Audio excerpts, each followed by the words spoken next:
Okay, good afternoon. It's your girl Variety, stand-up comedian representing South London, yet the capital. Been doing comedy for 15, going to be 16 years this year in 2020. Yes, I am getting old. I'm going to be 32 next month. And yeah, I've been starting comedy at the age of 16 years old. And I'm also known as the first Black British female disabled comic. The last Black comic representing any disability or condition is the late great Sir Charlie Williams, when he was diagnosed with Parkinson's. But even then, he had the succession already. Yeah, that's back in the 60s. Well, so we've still got a long way to go. Your display has no color. We add some black in it. It's like adding spice on chicken. It's a chicken. So sorry for you vegans, but yeah. And so, what was it like starting comedy at such a young age? That's a good question. So basically, I told a fib. Actually, even before then, I went to the back doors of a comedy venue called Comedy Cast, which is not there anymore, in Shoreditch, central London. And it was amateur night, and I remember me and my big gob said, "Boo, I can do better than that, she's rubbish." And then one big hand on my shoulder grabbed me, and my heart was like that, I thought it was to dash me out like rubbish. And then it was the compere, and he went, "Did you say you can do better?" This is me. Yeah. And he went, "What's your name?" And my name is Variety D. "Okay, you're up next, huh?" I literally was like that. And then they put me on stage, and then did you not, the audience loved me. However, during that era, I think this is around 2008, Catherine Tate was still popular with the comedy show, and they must have assumed that I was like a Black version of her. So they must have thought that I was being an adult woman imitating a teenager. Yeah, I guess probably because because probably people assumed that, how could somebody probably be so confident at a young age, and probably undermined you then when you started doing comedy and come off quite confident. And to me, like, it seems quite impressive thing to do to be able to go from being chucked in a deep end at such a young age to like basically going from being the audience to actually going on stage and doing a bit of stand-up. What was it like having in that moment to think on your feet? Yeah, it was great looking back. It's fantastic. I wish I had longer time to get a certain duration on stage. And I remember talking about my friends, families, bullies, teachers, imitating their voices and stuff. And I remember getting off stage because the crowd loved it. However, the compere was like, "This is too on the nose." And he's like, "How old are you?" And he's got his glasses. He's like, "How old are you?" I was like, "I am 17 and a half. He's like, "Really?" "Okay, I'm 16. And the thing is, he clocked on because he's thinking, your stories that you said on stage was so on point, so realistic. And also it's partially because the British law, I'm not sure it still happens now, you're meant to be 18 and over when being in comedy clubs. It's for 3 reasons. Because it's party beddy wise, there's beverages that you can't spell but they taste delicious, especially alcohol, and there's effing and jeffing with other comics in the lineup. So it makes sense. But with me, I was too naughty. I was always very curious. I was curious to kill the cats. I think I killed a lot of cats. I'm so sorry. But I literally went As I booked you on to talk about your neurodivergency and your disabilities, you said that you can have experience in school of bullying, and talked a lot about when you started on the stage about your experience in school. So what was that like for you when you started out at a young age in school, and what was that like as a young person being neurodivergent in that environment? My school misunderstood me because remember, we had a special needs unit back then. It was very small. And then on top of that, the school I went to called St. Martin in the Fields, which is bang between Britain and West Norwood here in South London. It was predominantly Black, so I'll say about 70% of the students were Black. There were Black teachers too. I remember on my 3rd year, so year 9, and even then neurological disorders, so like mine, complex partial epilepsy, was misunderstood. The only epilepsy people knew about was the one I call Shakin' Stevens, the Grand Mal one, and the allergic to Kodak and Polaroid pictures, the photosensitive. Yeah, that's not me. I wouldn't be a stand-up comedian. There's a lot of lights on stage. What really triggers my seizures and the type of ones I have are the ones that where it's close to tonic-clonic, so you bite your tongue till it bleeds, or your inside gums, eyes rolling backwards like you've been possessed by exorcists, and you baptize your parents. Yeah. So you can't control your blood. You have no control at all. And a lot of the time, a lot of not traditions, but a lot of cultures believe that you're being possessed by the devil, or your family member done something wrong. That's why you have this. So it's still taboo, even to this day. We're still breaking the margin, though, of representing and supporting one another, African and Caribbean heritage and Indian. But we've got a long way to go.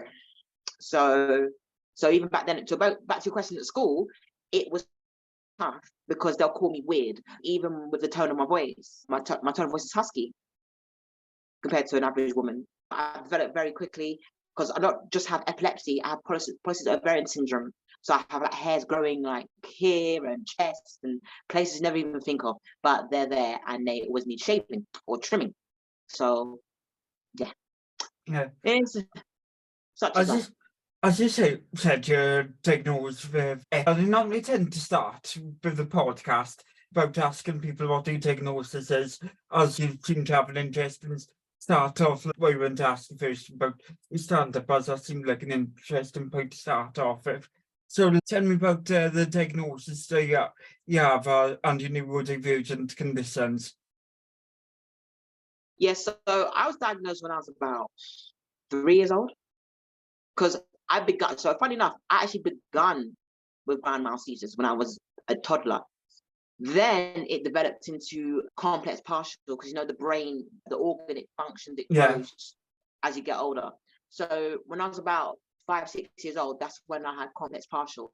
And it was really misunderstood even back in primary school, back in the day, because they thought I was being disruptive and bad behavior. Because what also happens, you can also run around and not know where you're going.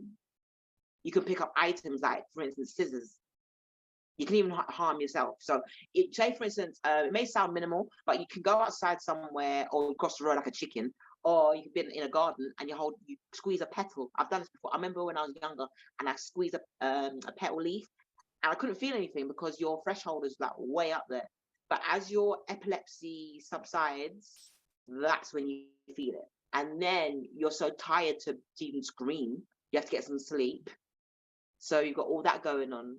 And then in my teen years, that's when I had to take medications such as gabapentin, which I don't take anymore. Now I take levetiracetam and biviracetam, which sound like superpowers from Harry Potter. They're real, check them. And I still have to take them now. I had a brain operation back in 2020 in the summer in Harley Street. It's it was called a temporal lobe, something, hippocampus. These long words these scientists have. Yeah. They don't enjoy their work. They enjoy their work, but they did something. They incisioned something and took off something because of scar tissue on the left side of my brain. So like I say to people on stage, I'm like the opposite of Harry Potter. I'm black, I'm a female, I have a scar inside the brain or outside the brain. I don't have superpowers. I don't fly on brooms. I sweep the house. And I do have friends. Mommy loves me. She's alive. Oh, very good. I'm the total opposite. So I think like when you, as you mentioned, with your epilepsy then and the experience of school, as you said, like when some of those stuff you end up, as you said, decisions, and I think certain things, if you have a neurodivergent condition or disabled people, disability, sometimes if like it's a neurological condition like epilepsy or like certain thing that causes you to do certain things that people might not typically think are associated with neurological condition, people totally misread that and take the wrong meaning of it. And so I guess one thing, even though, as you said, you were diagnosed at the age of 3 or 4, but then you found a lot of your time in school was still not understood. Yeah, because remember back then, we're talking so I'm going to be 32 this year. So it's like 16 years ago. I was like, wow, that's mad. 15, 16 years ago, I was in school. It was still new. The whole research, the neurological research back then in the UK, it was still fresh. And then culturally, people from my culture, they're thinking, when you're old and you leave school, I don't know if you ever do anything. But I taught them wrong. Because I've got to go to university after. That's before that. Me and William Shakespeare didn't like each other, but I had to do the work. I did not like Big Willie. He really was not a nice man because I could not do them essays and dissertations about his books. English literature was not my thing, but I had to do something. I had to do the examination twice, and then that was in sixth form college. Luckily, I got a C-, yay! And then got to university, did my foundation degree in drama, and then BA honours at a place called Chicken Shed Theatre, which is also disabled led, and then did a master's degree at the arts ed school, arts educational school, which I think is led by Lord Andrew Lovever. Yeah, there you go. Very good. So I went far and broken the stigma and the glass ceiling for culture and disability. Yeah, you seem to manage to find a way of achieving a lot, as you said, in school, you didn't, and in a more academic environment, you seemed like you didn't manage to thrive as well in that certain environment, as a lot of neurodivergent people may find negative experiences from that. And it's quite good that you have turned out to find a positive story and experience from actually going into theatre, as the creative arts are more accepting, and it's been more easier to get on and thrive for a neurodivergent person. Yeah, that's a good point you made there, because even to this day, I notice a lot of people with different disabilities, like cerebral palsy, or like my brothers, they're different spectrums of autism. I nickname Ice and Fire. The Ice one is one who's 24 now. Yeah, 24 this year, and he's more silent. It's not non-verbal, but he doesn't really start the conversation, and he'll just literally walk, get his snacks, get whatever he wants to get, and then just be in his own zone. The fiery one, Firecracker, is my youngest brother. He's like 15 years old, and he just wants the attention. He's just really loud, or plays games, has reactions. So imagine in my mum's house, my brother's autistic, I'm epileptic, my mum's hectic.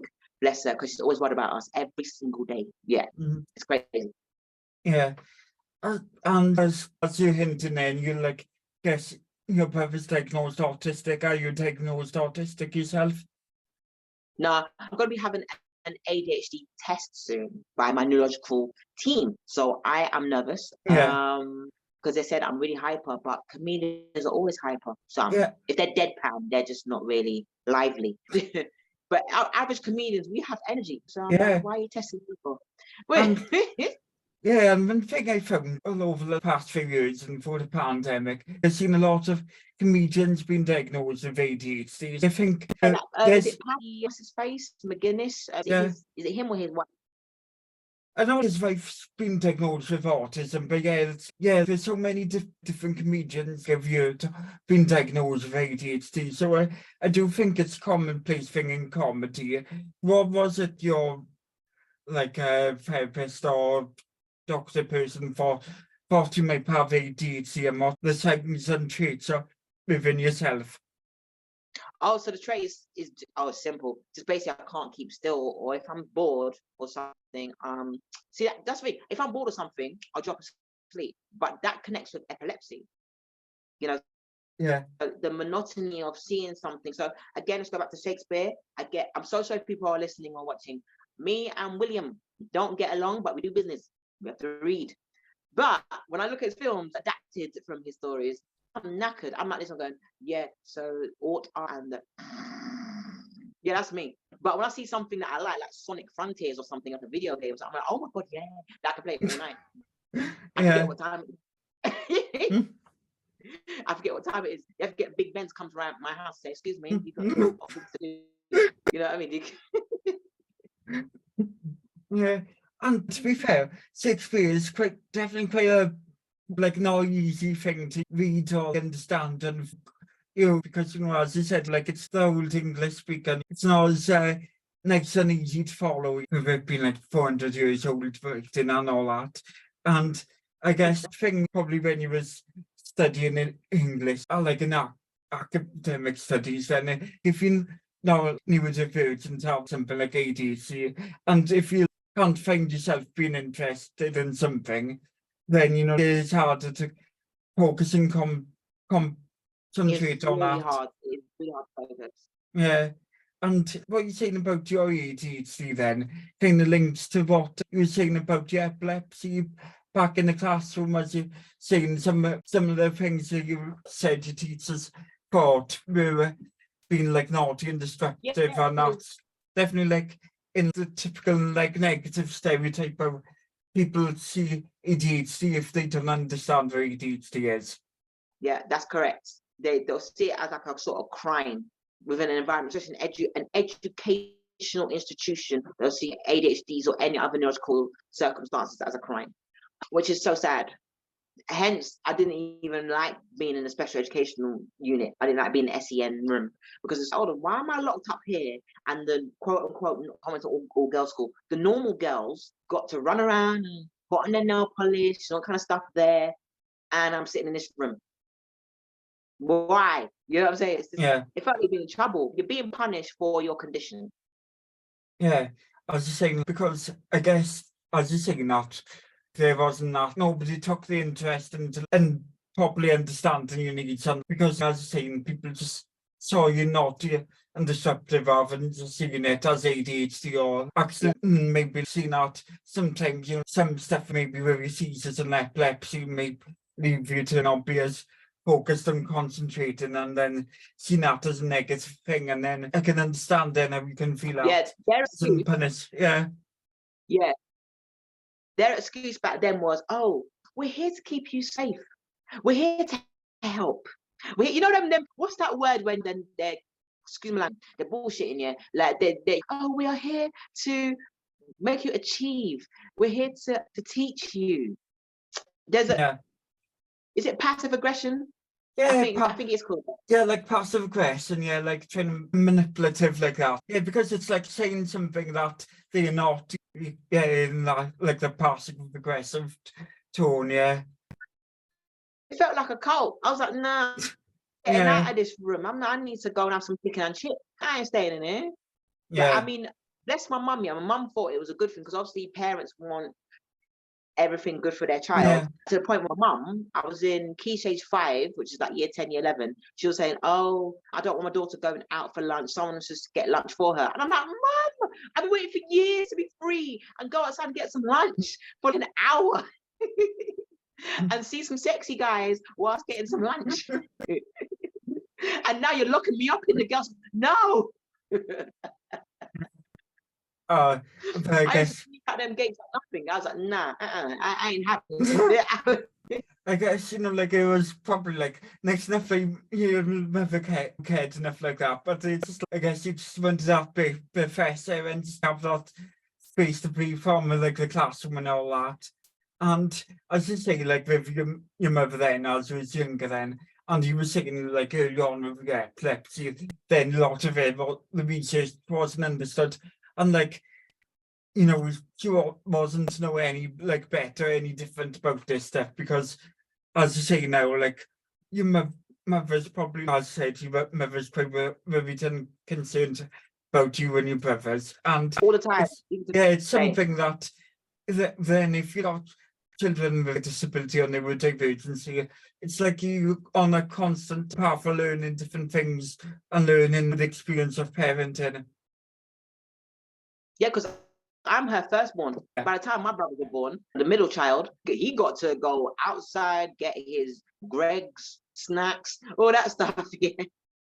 Where by the time he was in the year 11, the youngest one though, Fire, he's not being able to get out now, because with him, he will book out the school and be like, okay, I'm gonna get something to eat. But hold a minute, I'm gonna go to the games arcade in Central London. Ooh, and you won't see him since. You won't see him for dust. You'll be like, wait, where's he gone? Like, so it's gone round in circles. Yeah. And you're saying that with brothers are autistic, and I guess that's led you learning a lot about autism in the ways that you wouldn't understand before. So I guess whether it's been from yourself again, now looking at the diagnosis of ADHD and with like epilepsy, which is a neurodivergent condition, and then you brother's autism, and I guess from yourself and your family, you end up learning a lot about neurodivergency then, and your stuff like autism and ADHD. Yeah, because thank God we have what's called more phone lines than say 10 years ago, 15 years back. We have more websites that make more sense to us. We have so much things related to technology that we've never had a decade or two ago. So even with me being the eldest, I remember talking to someone yesterday and they said, oh, you're off the cuff of Sega Mega Drive, but VR. You know what I'm saying? Like you're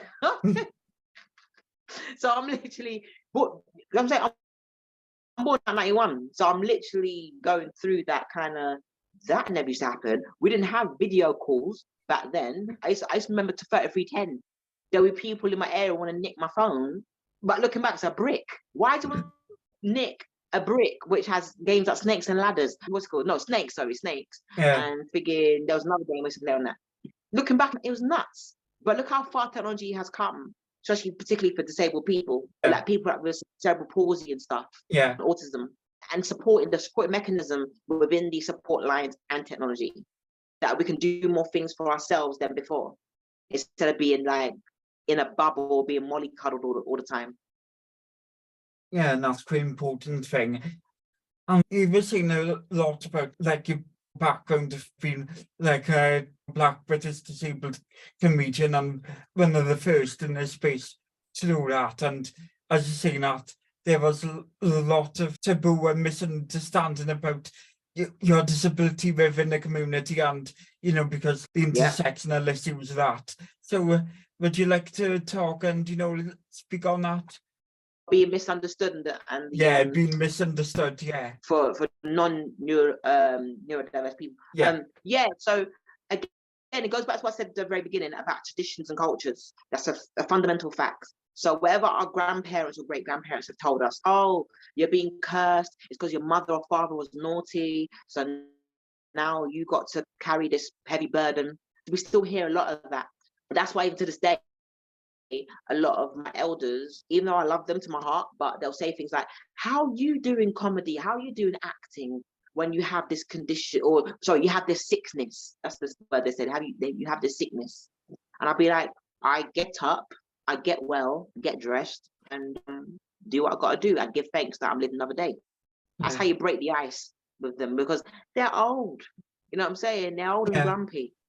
I'll play a game with them. Like I remember my grandma, my mum's mum, bless her soul, she had that mindset back then. But when she was fighting bowel cancer, I used to play a game with like, how many Smarties do you have in your box? Like, and we'll play a game. Do you want to swap some? Like, and then my mum would go mad. She'd be like, no, you don't. I'm like, I'm joking, I'm joking.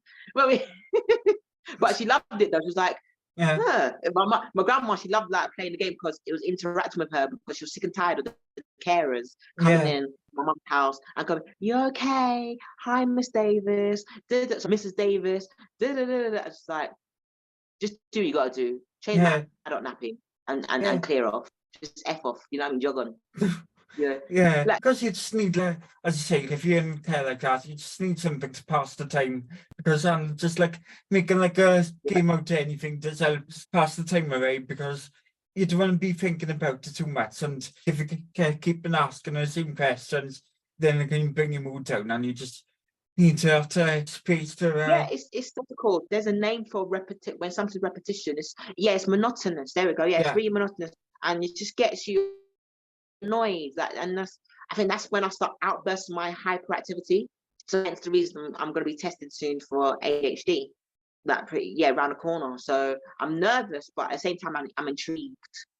I can understand how you'd be both nervous and intrigued, because I guess with anything like that, there's like assessment and like a test, like it can be quite overwhelming, because especially like when it's like anything like a doctor's appointment or medical thing like that, like can be like terrible for anxiety then. And if you're not sure, you're going to be like test on until you're assessed. But I guess you're intrigued to be able to have the moment to learn more about yourself and get an answer, because I think, yes, when you know there's something different, sometimes it's nice to be able to learn about your own brain like that. Yeah, it's true. It goes back to what I said, look how far we've come. And because I've never worked, I've never done 9 to 5 in my life, because again, like I said, I'll drop asleep or epilepsy fit, and the staff won't know what to do. They'll probably send you home, probably numerous times, and you'll just literally not have a job. So that's why even when you said the word assessment, straight away I thought of DWP, when it asks you like these weird questions, and I'd be like, and it also falls into the category of hidden disability. Yeah. Because this is hidden, they can't see it. So they'll ask you these 21 questions. We're going, okay, are you that case or am I the nutcase? What's going on? You ask me these weird questions. So how far can you walk before you have a seizure? Okay, how long's a piece of string? I don't know. I'm in a different universe by the time I'm having a complex partial. You know what I'm saying? Some things with your seizures, you probably don't know always when they're going to be around the corner. And exactly. A ghost coming for you. Yeah. Sometimes if you've got like a hidden disability, it can be minefield of understanding that yourself. And I think that probably the daunting thing is how you can explain what your mind's going through into words, because you kind of half know your mind because it just works as it does. It's hard to explain how it works as it does because it just is. And I find that if you've got a hidden disability and neurological condition, it's a minefield for having and understanding that yourself, let alone for anyone else to do that. So that's perfectly right. A lot of people stress when go for assessments, and then whereas you think with a DWPAP or whatever assessment, then it's as I said, you had epilepsy since about age of 3 and 4, and then it's like the epilepsy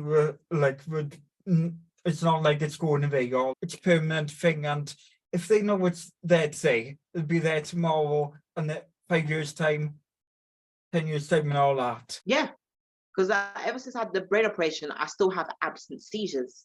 So that's really dangerous. I still have to be with someone. So what I have what's called is it called rotary carers?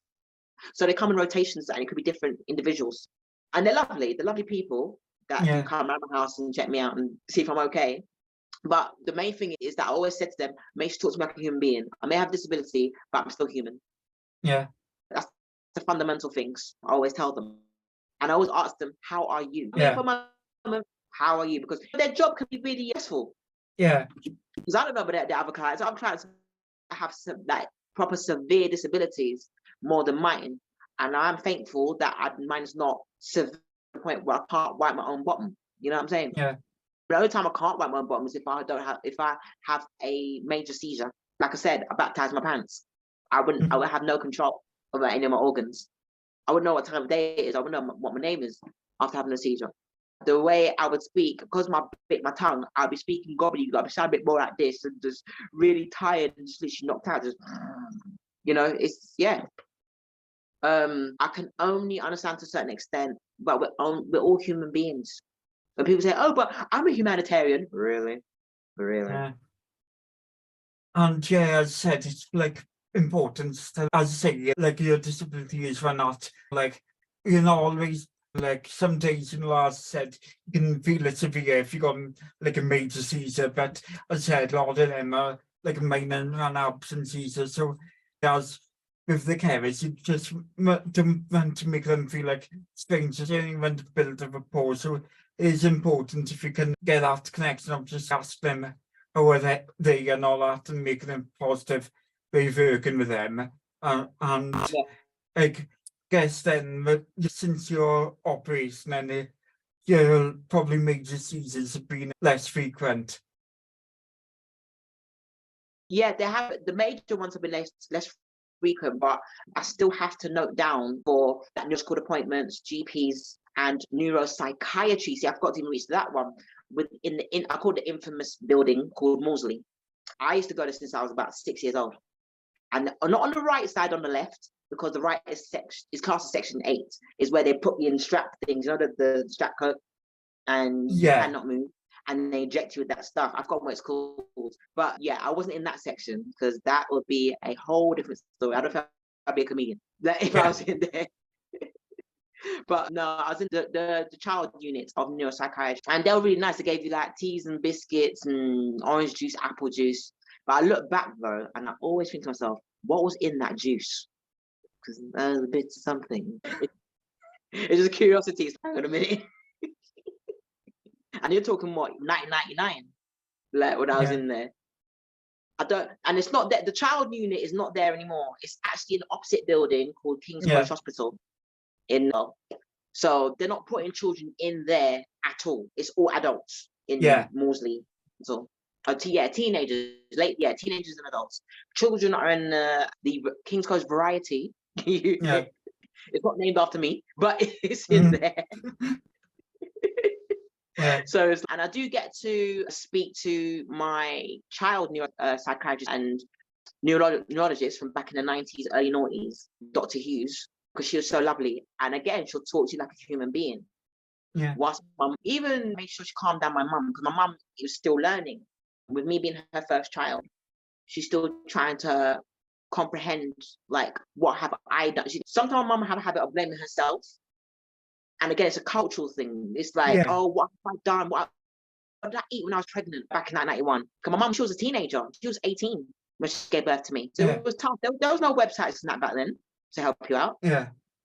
And as you said that, like, with having two other siblings and they being autistic, and with you having epilepsy and also now with ADHD diagnosis, and probably your mother working and holding down a job as well. There's been a lot for you to learn and catch up with on information wise, and it's a thing, as they with concern as parent, and sometimes if like a child, sometimes people end up thinking, oh, what do they do wrong or something like that, and I understand that there is that culture of blame, and that can easily happen, and I suppose it's made such a positive thing that still at the age of 32 or 30, your mother's still there with you, appointments and willing to listen and learn, and it's probably been so helpful that she's been on like the learning curve and learning step with you. Yeah, I'm glad you said that. It is like a learning curve and stuff. Because even when I was born and diagnosed with epilepsy from a toddler, and imagine my brother, so the ice one, reason why he's autistic, because when he was in my mum's stomach, the umbilical cord was around his neck. Ooh.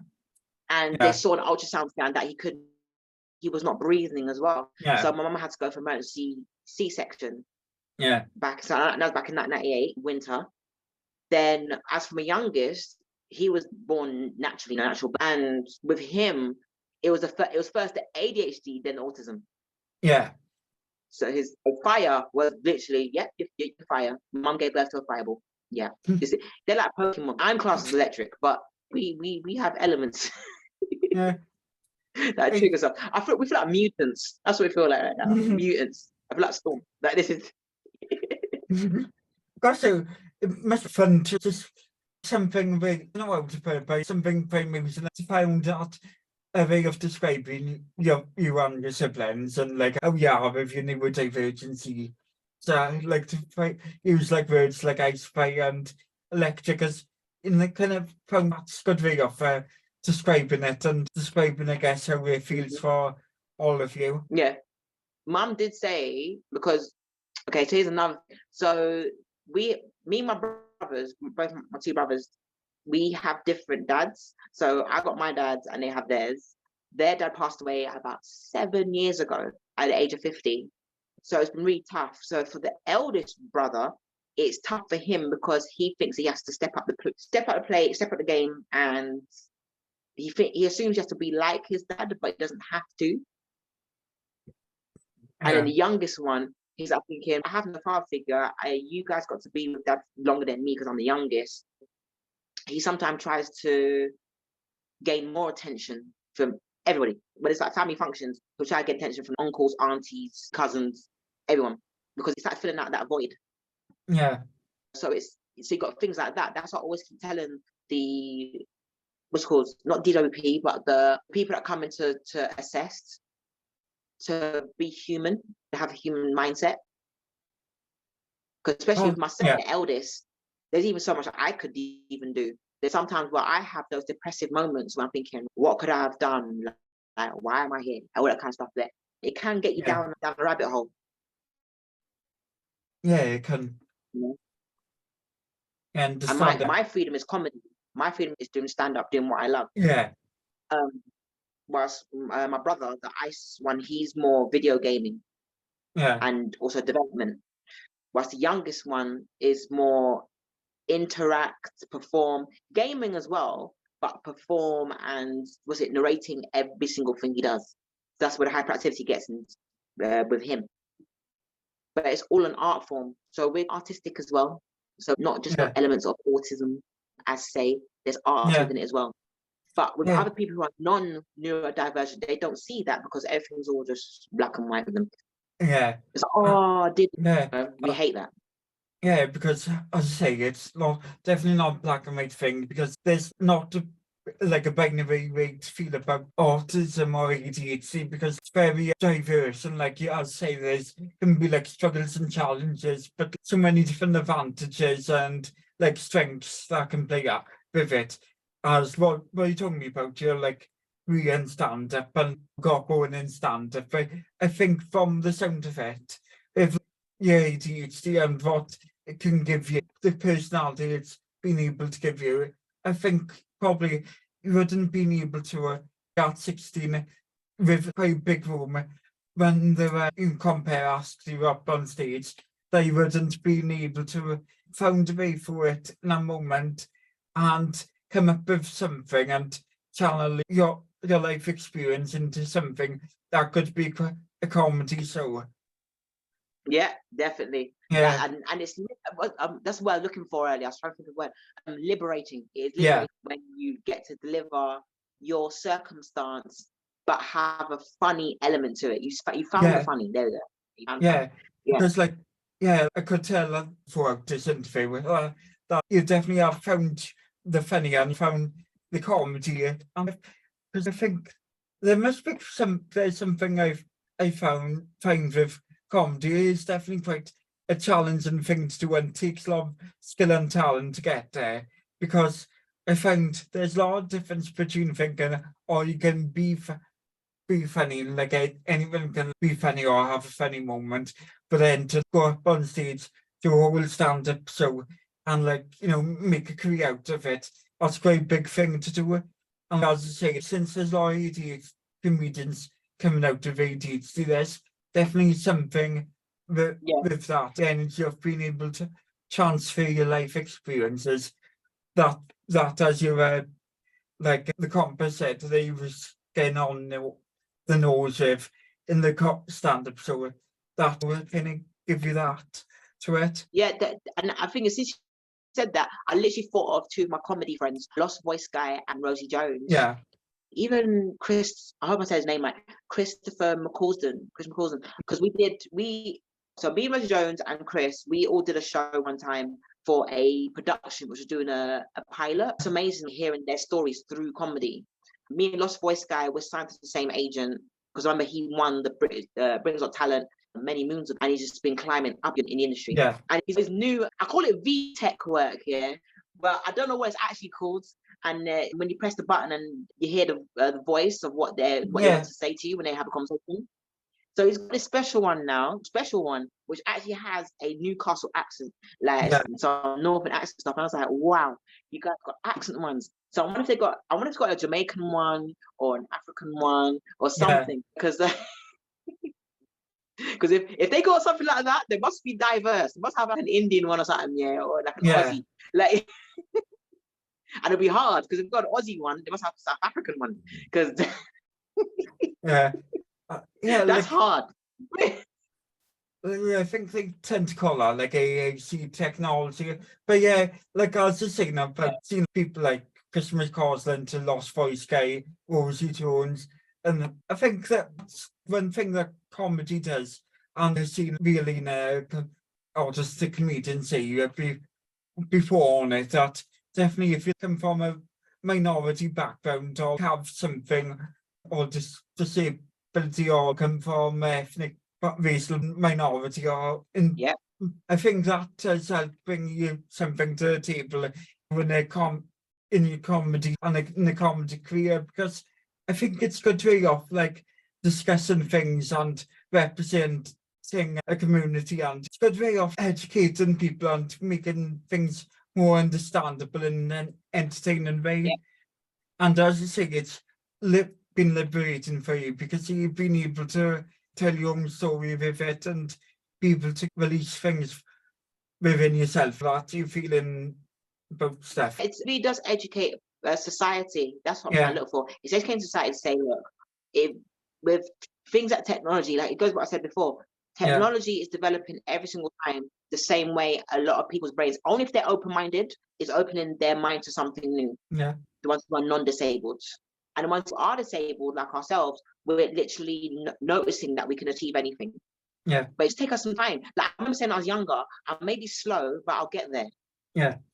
But particularly a lot of comedians, I always say that when I was younger, if the comedy show didn't go so well or I was misunderstood by the audience, I said, you know what, I'm slow, but I'll get there. Yeah. I'll do the next gig and I'll literally give it 150% more than that last gig.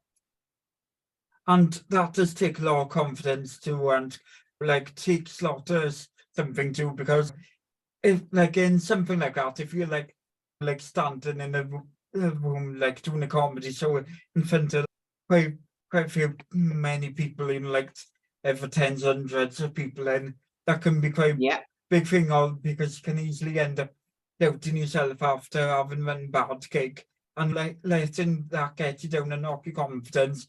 But to see that, and next time that'll be way much better. It takes a lot of resilience.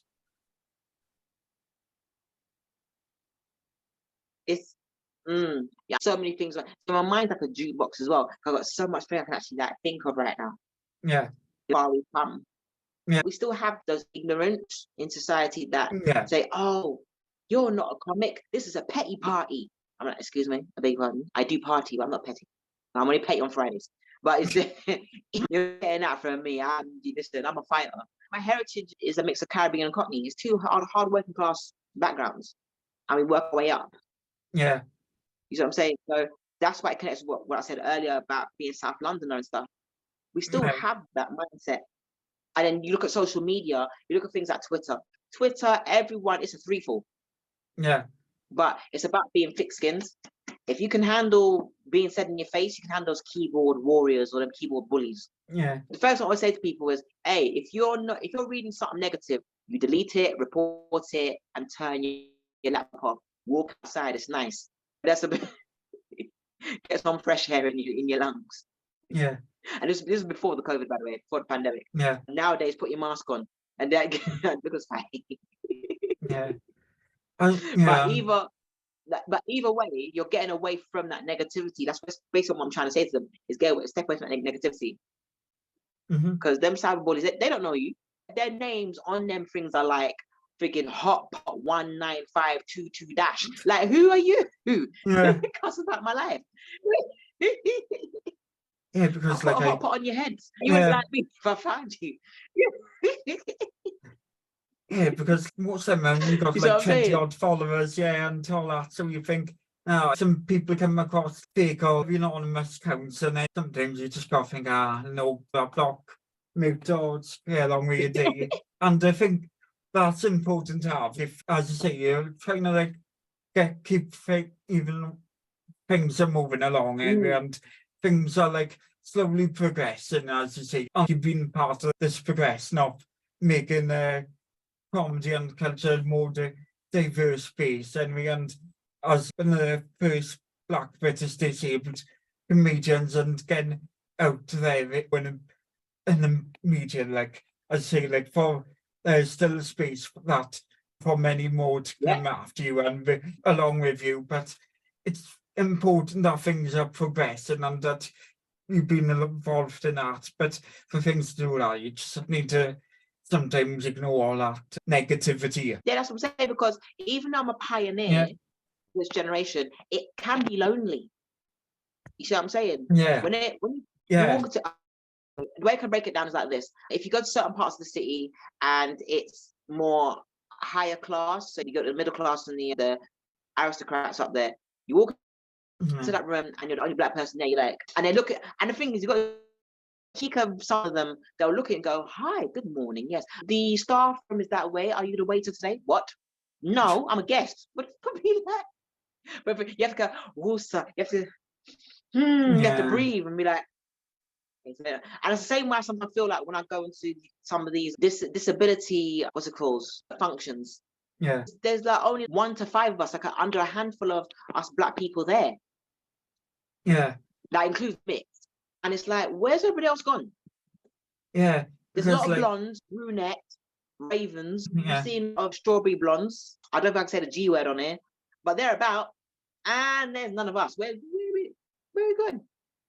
You know what I'm saying? Yeah, because there's so many like events on based on disability or as I That's say it. now. Conventions. That's what I'm looking for. Conventions. And those at those spaces, I'd say like there's only a few of those events you may see like a person of colour on the lineup speaking at those events, and as I say, it's still a minority thing of where that black and other ethnic minority peoples on a lineup. And as you were saying earlier about the other disabled comedians, things like Rory Jones and Chris McCausland, Lost Voice guy, and you probably still find yourself as one of the few people who are disabled, but also person of colour in that space. And they say, Yeah, it's the good token. that, You say it. The T word. And the token. it's, I say it's still not large space to get full. People of colour or disabled and fall into every minorities on TV, because as like probably found yourself that we probably not as had many opportunities yet to get on TV, on the radio and comedy shows. What type of work have you been able to do? The only person I look up to, the only person I look up to is a Paralympian champion, and he goes by the name of Ade. So even though he has a whole different disability, he literally gives you that type of that light at the end of the tunnel, if that makes sense, to say, look, you can do it. Because remember, he also is also going through the same, was for quite a while. There are other Black Paralympian champions who represent Great Britain. But when he was around, he won for a long time. So remember, he was a pioneer. That's how he got to be part of the Barons and stuff. And I think, did he get his British Empire? I'm trying to remember now. I'd be surprised if he didn't, because he deserves it, because he's done a lot for the community. And he's doing great. He's presenting and stuff. You'll hear him on like radio ads and stuff. He just recently won the Royal Television Society Awards. I think it was earlier this month. No, last month in March. So he's someone who I've met a couple of times and going, all thanks to guys like you, anything's possible. Physically and mentally. It is always good to have people to aspire and look up to, and are the adaptations. Like I've seen him on TV, like presenting different sports and coverage, and he's a lot of Olympics or Paralympics coverage, and I've seen him on the BBC or Channel 4 doing that. I can tell he's quite a great broadcaster, but as you're saying that, it's still a case that whether it's Olympics or actually TV presenter, you might see only a few disabled people doing it, but he's like probably one of the only Black disabled people I can recognise on British TV that I can think of at the top of my head. As like you were saying, there's a long way to go then. And you were saying you're like an actor and stuff like like you stand up as well. And so what are the different varieties of work you've been able to get so far and stuff you worked on? So I got to do motivational. I got to do motivational speaking. I'm going to have another one, so a motivational panel, which is going to be held in Brixton, near the Brixton Cultural Archives. And that includes one of the TED talkers called Nano Marfro. So his disability is based on his trachea. So every time he talks, he has to breathe a lot more than an average person to get intake and then deliver. And when he does deliver his words, he means them. Then I've forgotten what the rest of the panel have, but they have different type of disabilities and their journeys, which is fantastic. So motivational speaking, as everyone knows, stand-up comedy is my main thing. Acting as well, theatre and television. So I'm literally on the talks with certain producers at the moment for this year, because we're now begun spring. So this is when production companies work on different pilots and continuations of series, which I cannot name because obviously it's on the contract. I cannot name them. So but I'm really fortunate that I get to even talk to these producers and executives, because again, 10 years ago, you couldn't do this. Be on a thing called Zoom or Microsoft Teams and talk to them and be like, what? You'll have to be in the cold, getting a train or tube down to like BBC White City or something, or Channel 4 HQ. And obviously, thank God I got a freedom pass, but it only works after 9:30. You don't work before 9:30 a.m. So me and the old people, we're upset. because they think they wake up early in the morning. So that's a bit timist. Yeah. You know, we wake up early. So is there any acting work have you done or before that you can name any? Or is there Oh yeah. Yeah. So I was featured on, I would say supporting actor, but it was, oh my god, what's the production called again? Because that was based on a disabled couple. And it won an awards as well. It won a few awards. And it was nominated for a BAFTA, but I don't think it received the BAFTA, but it received Royal Time Society Awards. I think it's called When So-and-so Makes So-and-so, you know, neuro condition has really gone from my head. Yeah. Okay, when Barbara met Alan or something, I believe. Is it Alan? Yeah, I don't know. I swear I seen it on like BBC Two or something.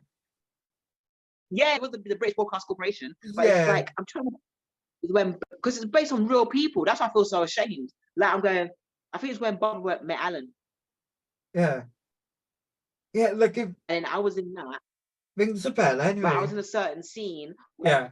the riot happened. The protests, and it turned to a riot, happened. And I think what the producers didn't remember, I wouldn't say they didn't know, because they're old enough to know, because they do their research, the whole crew. They didn't realize that the same year that protest took place, it was the same year the protest took place here in South London, Brixton, based on one of my family members who got killed by the police. So when that disabled act took place on that same year, was the same year that my uncle got killed by the police. And it was like, wow, so this happened over here in South, but in Central, that happened. So it's like, what? It felt like I was jumping from a DC to Marvel or vice versa. Yeah. Because if you look at the newspapers, especially the articles back then, it was predominantly white that disabled disability protests. Everyone's dressed in very grungy outfits and hats and all that kind of stuff. But in the same time, in South London, you have the most Caribbean and African community fighting for their rights and saying the injustice and stuff. So it's, oh my God, there was two of them in the same city, just different parts. Just one was stated on the newspaper. One had a big spread, had two like big pages of it, whilst the album was this small. That's the difference, especially back in the mid-90s. My mum was even part of that protest, the Brixton one, and one of my mum's friends were part of the Disability Act one in the city in the 90s, 1995. So that was just like, whoa. So that was mind blowing, but it was really good to be in a reenactment, in a documentary about it. I'm not going, oh my God. Even I spoke to, what's the guy's name? It's Jack something, the writer. When I told him, and he was like, oh my God, I didn't realize. And he went into not a panic attack, but it was near there. But I was like, don't worry. Yeah. But look around you. If you look at a bigger picture in the city, look how many things have happened. And it does make you think of, even though United Kingdom is small, you think of the USA, you could in one state 10 times. And it felt like that. It felt like we were not in the States, in America, one thing happens, 10 things happen in that same state. But only one news network can only, it can only tell you enough. Yeah. You know what I'm saying? They have their own news networks around that particular state. Whilst over here in the United Kingdom, we're regional. So we're more England, Scotland, Wales, and Ireland. Republic of Ireland. And then So it's mind-blowing, those kind of things. Which goes so going back to our disability representation, there's still a lot more we've got to do.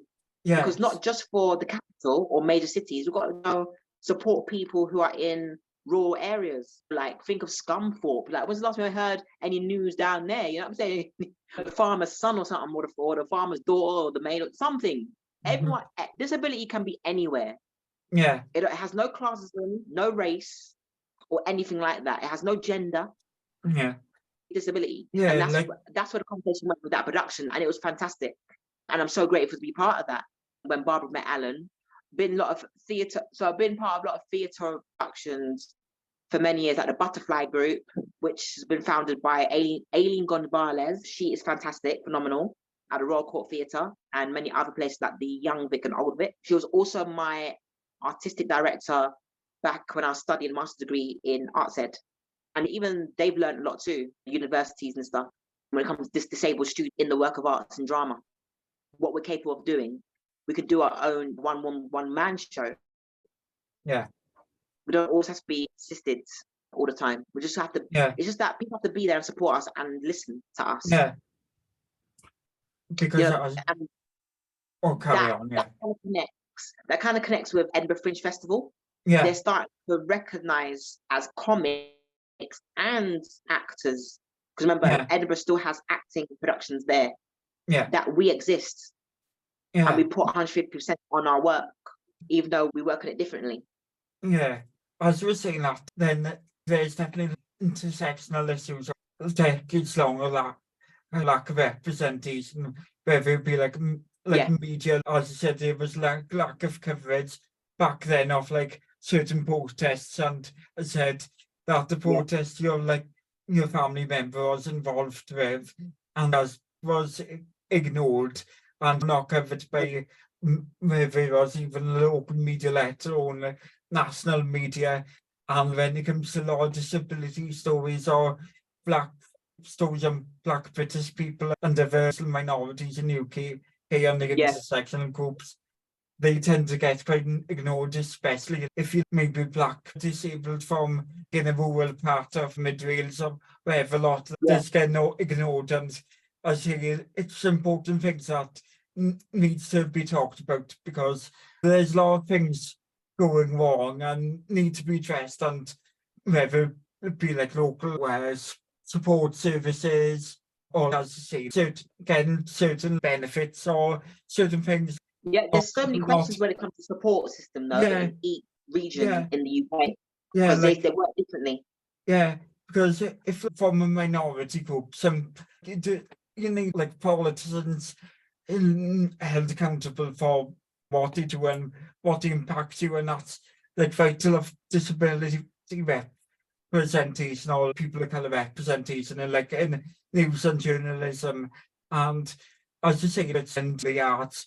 There's that needs to be that freedom for, as I say, that like you as disability creator, creative person, comedian, you need to be able to have that trust of people whether they're commissioning stuff and putting funding into different shows, to be able to say, we'll support you to do what you meant to do, we'll trust you to do the stories they need to do, and without need to be managed excessively or over ignored. Because I think at least I'd say it's starting to be some progression, but there just need to be like an increase in access for whether you're Black and disabled, and whether to be able to tell your stories, because whether it's like an area like us, say like autism or ADHD, there's like still few spaces where you can like actually like maybe read something about the experience of young Black autistic people like in the UK, and that's probably because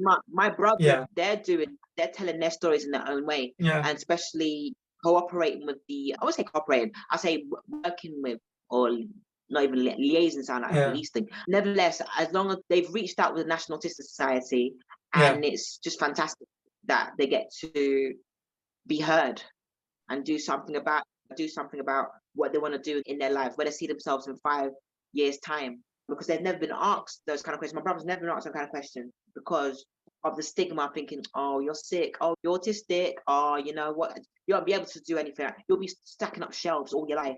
Never mind. Oh, your mum had something wrong when she was pregnant with you. Oh dear. It's really tough. And we've got to break that glass ceiling quickly. Yes.